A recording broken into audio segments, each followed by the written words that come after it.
And the latest in our Defending the First series is next. A conservative legal group coming under attack from left-wing activists. The Alliance Defending Freedom is here next to respond to this smear. Stay there. Time now for our Defending the First series, where we expose the enemies of the First Amendment, free expression, and free thought. Now, they've played a role in 54 victories in front of the Supreme Court and have defended families and marriage, but now they're being targeted by forces on the left in an effort to blunt their effectiveness. The Conservative Alliance Defending Freedom was targeted by this disgusting billboard campaign in New York City's Times Square. Caleb Cade, a spokesman for the group behind the campaign, defended the smear, saying, quote, "We want to remind people that there are still really insidious forces at work against our community. ADF has been leading that war for a long time." Here now to respond, Jeremy Tedesco, Senior Counsel for Alliance Defending Freedom. Jeremy, I have a gay brother. I love him very much, so I didn't like that sign at all. I thought it was hideous. That was a group opposing your group. What's going on here?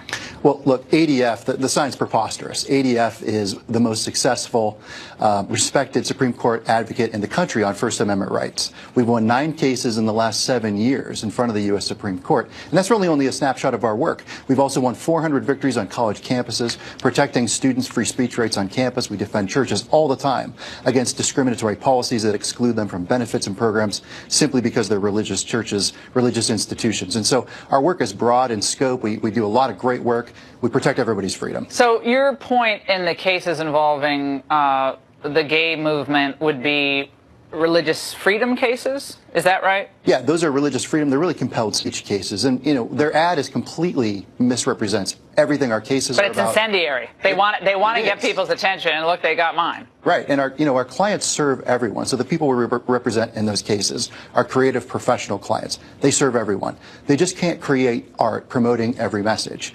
And that's the most important thing. Jack Phillips, we just won his case at the Supreme Court as a cake artist. He declined to create a cake celebrating a same-sex marriage. Would you represent a gay group if their First Amendment rights were being violated?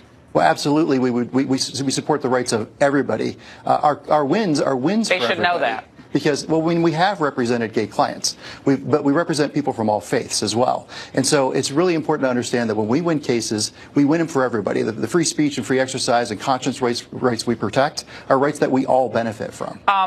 The Southern Poverty Law Center figures in here because they've branded you a hate group. And they've put people like me and other conservative commentators on hit lists, which are really despicable, as anti-Muslim forces. It's just despicable things that they've done.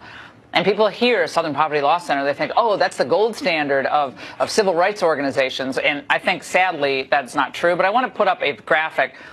They have a lot of money. Total assets, $477 million. Endowment, you see it there, $432. They do a big, as you told me during the break, they have big mail solicitations. They get a lot of money from that.